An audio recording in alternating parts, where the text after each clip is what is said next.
In this podcast, we want to talk about a myth. This myth concerns China.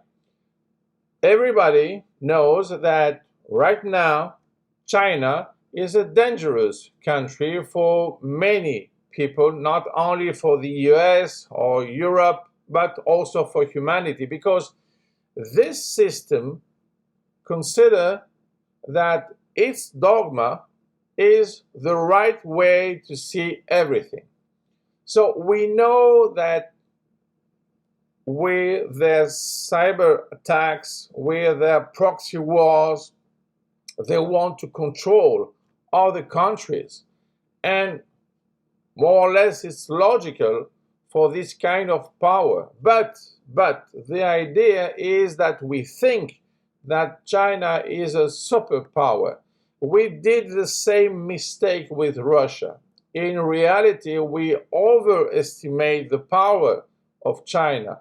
Maybe in the near future, we have, it's correct, a problem because there is a danger. But in long term, there is a big difference. Why? Because China politics for the one and only one child was a disaster and a failure of its system. And right now, China makes what? The promotion in its families to get more children.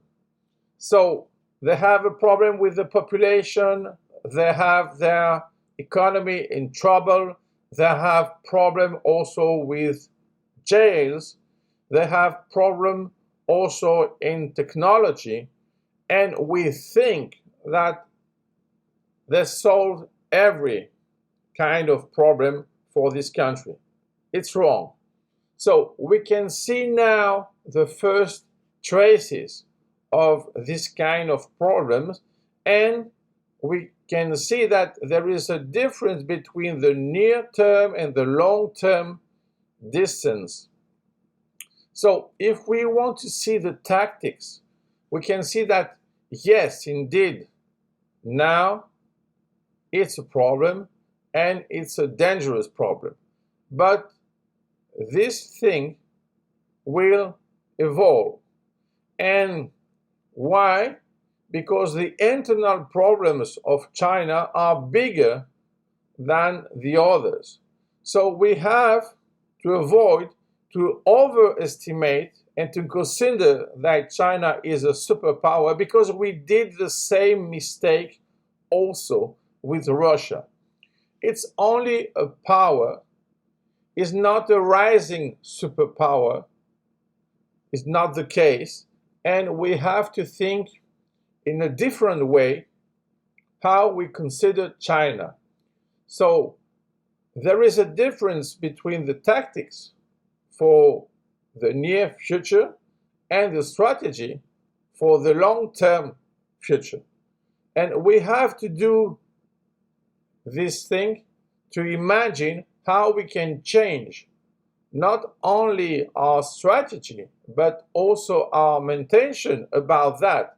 Because if we continue to think that it's only an extrapolation of what we see now, well, we have other problems. So the idea, if we want to talk about global strategy, is to realize that we are not consider anymore China as a superpower for the long-term strategy.